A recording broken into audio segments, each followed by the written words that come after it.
Let us quickly recap the Clausius-Mossetti equation or relation obtained in the last session. It is nothing but a relation between the dielectric constant and the polarizability of a polarized dielectric. This has got another alias name, is what is known as Clausius-Mossetti equation.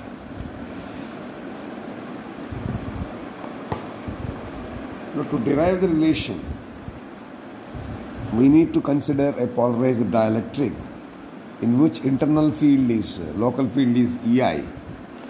So then the induced dipole moment, it is proportional to this one. If you replace this proportionality with equality, you will have a constant. That constant is alpha.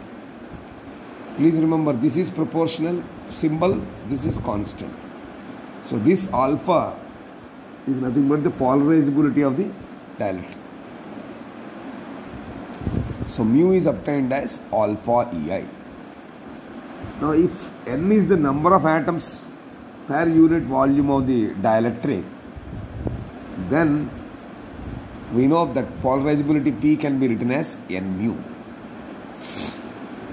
which is equation 2. From equation 1, mu is obtained as alpha EI. In equation 2, we have P is equal to N mu. Now from equation 1, mu is equal to alpha EI. If you substitute that mu value here in P equal to N mu, then P will become N into mu u means alpha EI. Therefore P will be N into alpha EI. But in the field calculation, we have already seen that the local field is nothing but E plus P by 3 epsilon naught. So in this equation 3, for EI, if you substitute E plus P by 3 epsilon naught, then P will become N alpha into EI. N alpha into E. For EI, E plus P by 3 epsilon naught. Now try to expand this. When you expand the right hand side, in the second term you have two terms. So this will become N alpha into E plus N alpha P by 3 epsilon naught. That is this step. Okay. Now keep only N alpha E here and pull the other term to the left side. Then that will become P into, you can as well compare this. Now push this plus P by 3 epsilon naught to the other side. Take P common out. This N alpha P by 3 epsilon naught, this you can push to this side and take the polarizability P as common. Then it will become P into 1 minus N alpha by 3 epsilon naught is equal to N alpha E. Now again take P. Then this multiplication product here, it will go to denominator here. Therefore P will become N alpha E by 1 minus N alpha by 3 epsilon naught. Clear up to this point?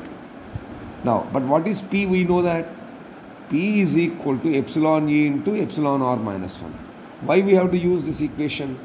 We are saying in the relation that it is a relation between dielectric constant, that is epsilon R, and polarizability alpha. It's a relation should be between alpha and epsilon R. So if you see this equation, up to this point, you did not have epsilon R coming at all. Now to bring epsilon R into picture, we are putting the value of P as a standard value epsilon E by epsilon R minus 1. Epsilon E into epsilon R minus 1. So for P value on the LHS side here, if you substitute this, you will have this equation. Epsilon E into epsilon R minus 1. That means for P, we are putting this value. Which is naturally equal to N alpha E by 1 minus N alpha divided by 3 epsilon naught. So from these two equations, if you carefully observe, in this equation, this is what we got. Now cross multiply this. So naturally 1 minus N alpha by 3 epsilon naught is equal to N alpha E divided by epsilon E into epsilon R minus 1.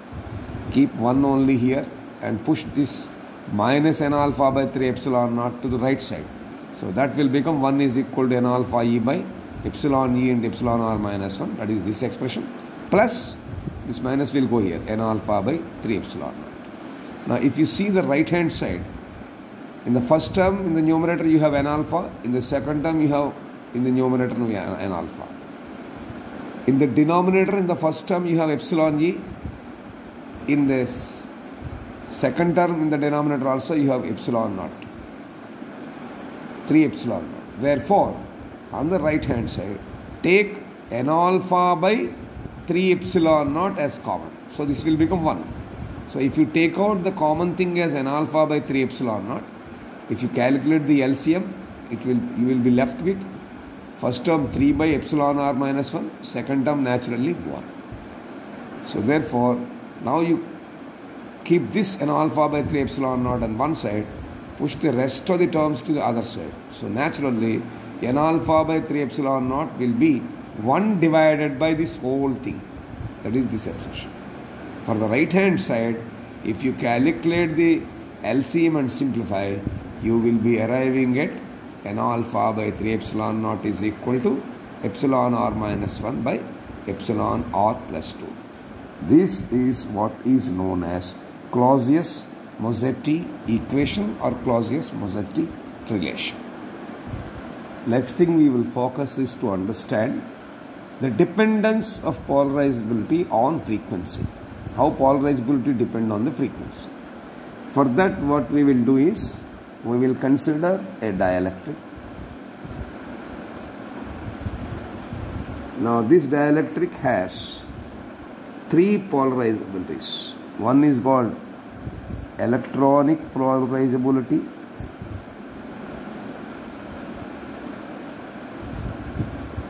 alpha E, right? Alpha E. Let us say it's ionic polarizability,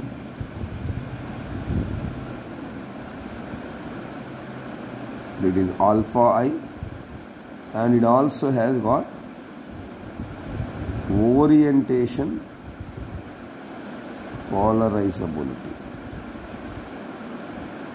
that is alpha O. So this dielectric has 3 types of polarizabilities: electronic polarizability, ionic polarizability, and orientation polarizability. So if you take the total polarizability,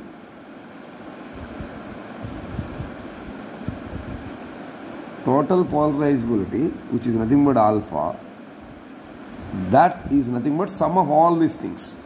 So that is alpha E plus alpha I plus alpha 4.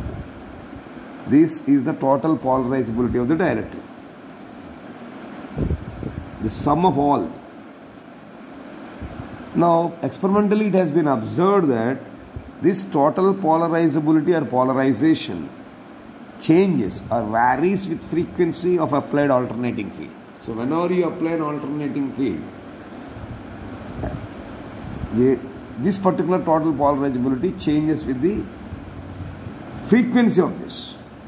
So therefore, for polarizability and frequency, if you draw a graph, interesting things will be observed. So we will try to show the graphical representation of polarizability of a dielectric being plotted against the applied electric field, that is the frequency of the electric field.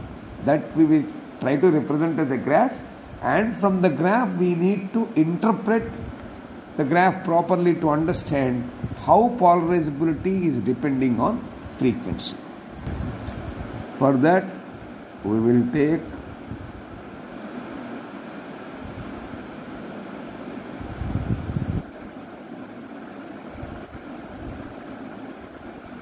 frequency of applied field on x-axis, polarizability of the dielectric on y-axis. That is all types of polarization. Now interestingly, first thing you get is, this is frequency related to orientation polarizability. This is frequency related to ionic polarizability. This is frequency related to electronic polarizability. Now here,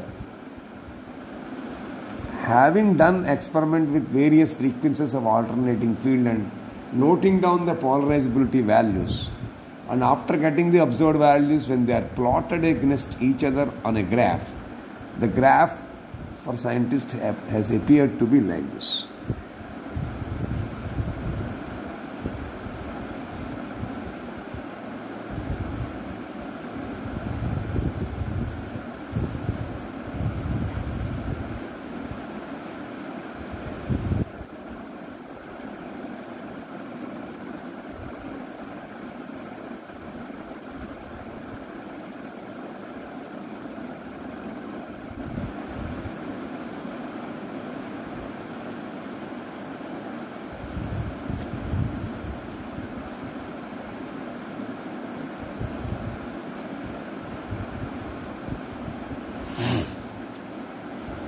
This is how the graph has come.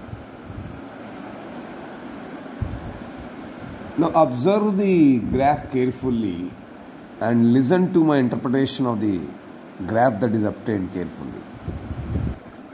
Now from the graph it has been found that the total polarizability alpha of the dielectric substance shows a remarkable differences in the behavior when studied as a function of frequency, because we have plotted a graph with between the two parameters alpha and omega, that is the frequency and applied voltage, applied frequency and as well as polarizability. So this marked difference in the behavior when studied as a function of frequency, that is what is shown in the graph here. Now from the graph it is clear that as we go from static, that is the beginning, to the optical region, so this is more or less microwave region. This is infrared region. This is ultraviolet region. So spectral lines are coming. So therefore this is what is meant by, what I mean by saying optical region. This is a static. So it is clear, therefore, that as we go from static region to the optical region, the polarizability alpha decreases by substantial amount. Observe that or not? It is gradually decreasing. So the value of polarizability is substantially decreasing as we go from static to optical region. Moreover, the decrease in polarizability alpha is not uniform. See, is it uniform? No. It is decreasing, but it is not uniform. So therefore, if you observe again, remarkable decrease occurs only in the microwave, infrared and ultraviolet regions. So therefore, in this also, if you carefully observe, this is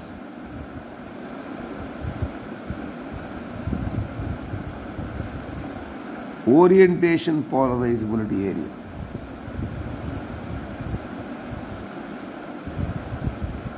This is ionic polarizability area. This is electronic polarizability. So the orientation polarizability shows variation near microwave region. Similarly, ionic and electronic polarizability shows remarkable variations near infrared and ultraviolet regions. So this behavior of polarizability can be understood from the various polarization processes and from the concept of something called relaxation time for each process. So when the frequency of the applied field is much greater than the inverse of the relaxation time for a particular polarization process, that particular polarization process fails. And so it does not contribute anything to the polarizability. Thus, the decrease of total polarizability with increase of frequency is due to disappearance of this orientation polarizability, ionic polarizability and electronic polarizability successively. That is, with increasing in frequency, gradually corresponding polarizabilities are not able to follow the frequency variations and disappear gradually. What does it mean? See, orientation is disappeared here, ionic is disappeared thereafter, and electronic is disappeared thereafter. This is gradually happening. So with increasing in frequency, gradually corresponding polarizabilities are not able to follow the frequency variations and disappear gradually.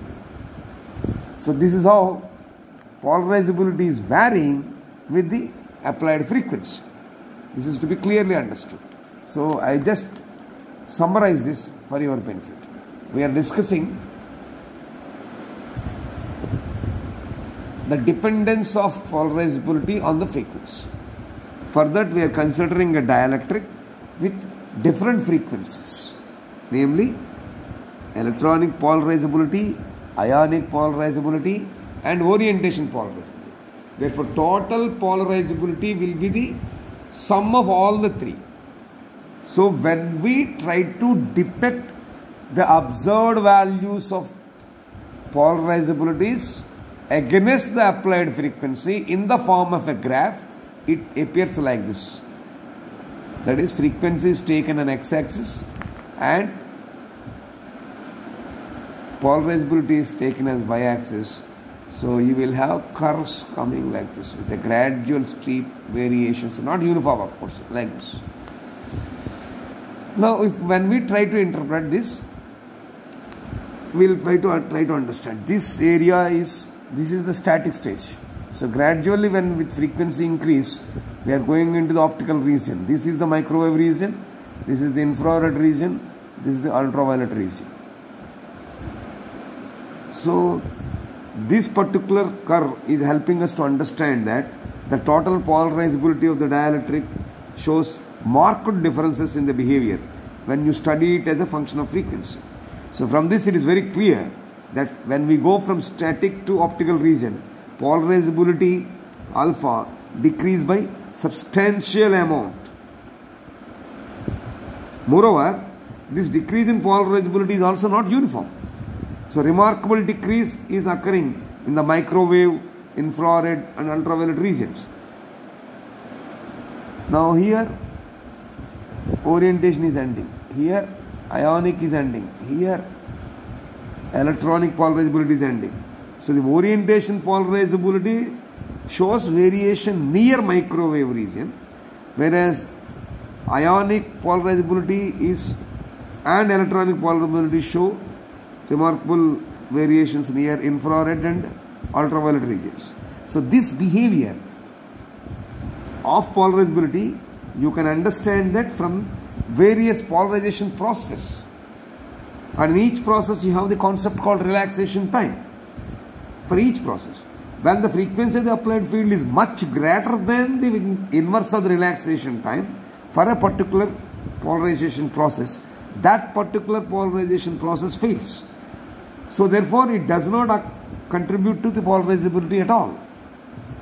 So therefore the decrease of total polarizability with increase of frequency is due to the disappearance of this alpha O, alpha I and alpha E successively. That is, with increase in frequency, gradually corresponding polarizabilities are not able to follow the frequency variations and disappear gradually.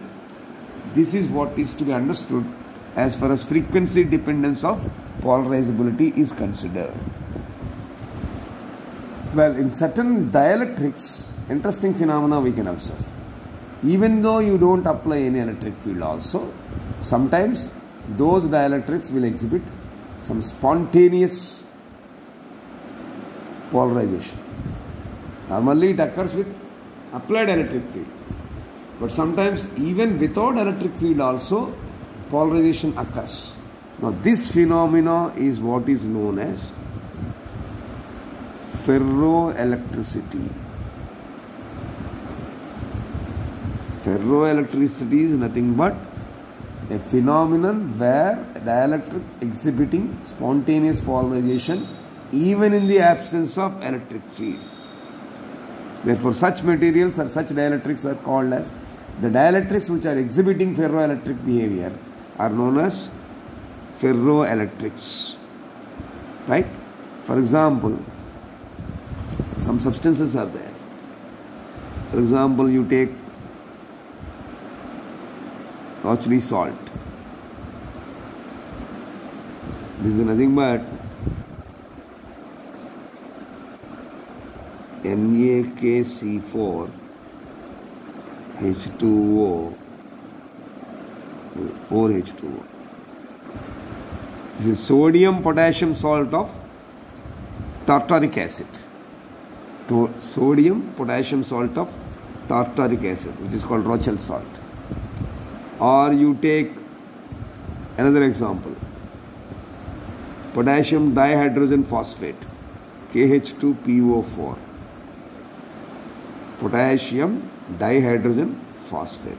Or you can take barium titanate, BaTiO3, chemical formula, barium titanate. Barium titanate or potassium dihydrogen phosphate or Rauchli salt, that is sodium potassium salt of tartaric acid.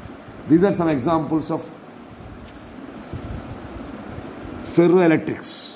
That means these substances, dielectric materials, exhibit spontaneous polarization even without, normally polarization occurs with electric field, with applied field. But even without electric field also, they exhibit spontaneous polarization. That phenomena is what is to be called as ferroelectricity. Now let us see the properties of these substances or ferroelectric behavior. Different behaviors are there. Now if you take any of these ferroelectric substances, now their static dielectric constant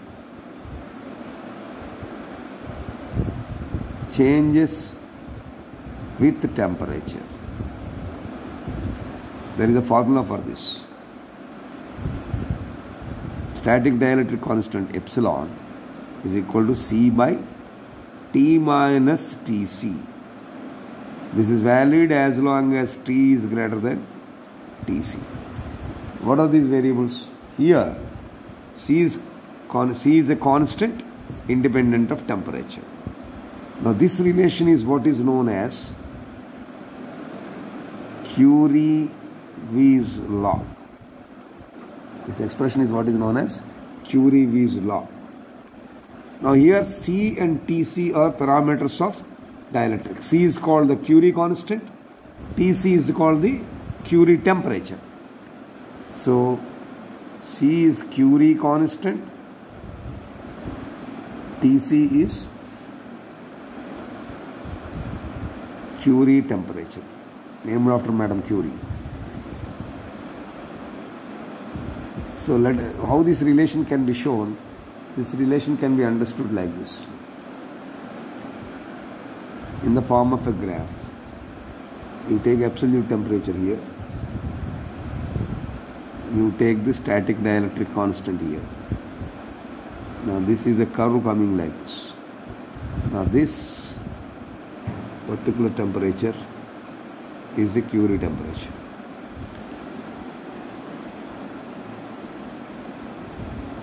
This is one thing you have to understand.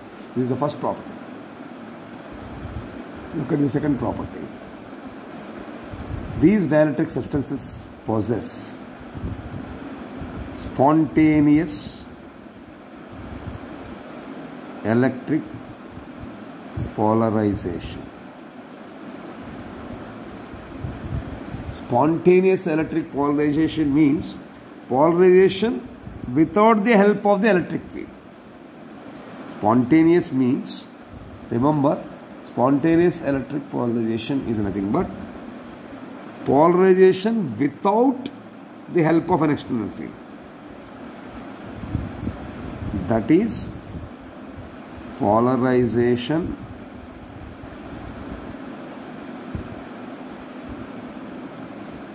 without applied electric field. That is to be kept in mind.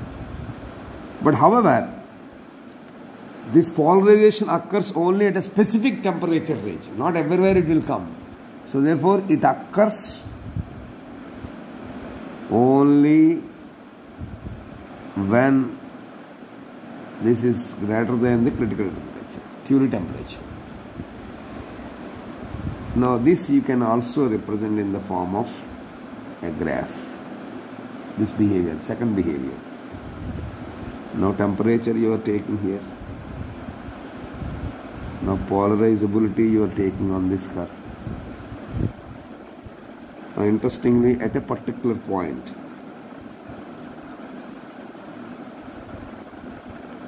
this is Curie temperature. Here spontaneous polarizability takes place. Here I wrote,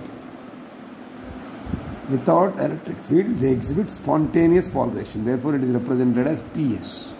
P suffix X, spontaneous polarization. That is what we have shown in the graph here. Now, the salt you are taking, that is the Rochelli salt, sodium potassium salt of tartaric acid I talked about. This particular dielectric material, it exhibits ferroelectricity only in the temperature between -18 to -20. That means this particular substance,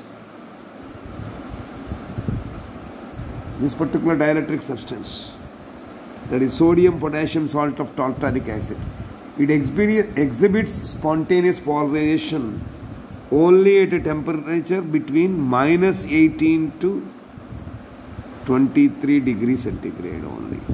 So within this temperature range only, this particular substance exhibits spontaneous polarization. And moreover, these ferroelectric substances exhibit hysteresis property also, which comes in magnetism. Just like a ferromagnetic material, they exhibit hysteresis also. So we can understand the hysteresis exhibited curve from these materials. With the increase in field, you will find this. Okay, so let us see that process also. These ferroelectric substances exhibit hysteresis property also. In magnetism, variation of magnetic intensity with flux density is what is known as hysteresis. Now, because this we are talking about ferroelectricity, so these ferroelectric materials, if you take and observe the graph with respect to electric field versus polarizability, you find when you increase the electric field, let us the specimen, when the increasing electric field is applied, ferroelectric substance increases its polarizability and reaches a maximum value. Let us say PSAT we call it, means polarization saturation has come. From there, if you decrease, interestingly, it decreases.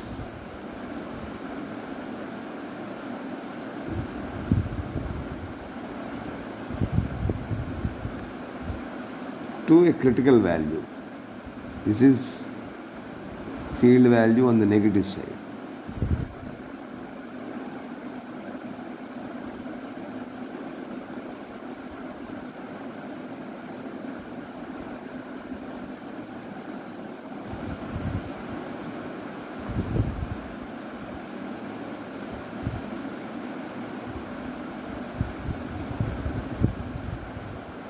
Here there is something happening. Let us understand this. So this is the hysteresis curve with respect to ferroelectric materials. So when there is an increase in the electric field to the increase is given in the electric field to the ferroelectric material, it results in an increase in the polarization and reaches a maximum value, what we have written here as Psat, for a particular field strength. But on the other hand, if you decrease the electric field, the polarization decreases when the field strength is 0, that is E equal to 0. A small amount, when E equal to 0, a small amount of polarization, what we call as PR.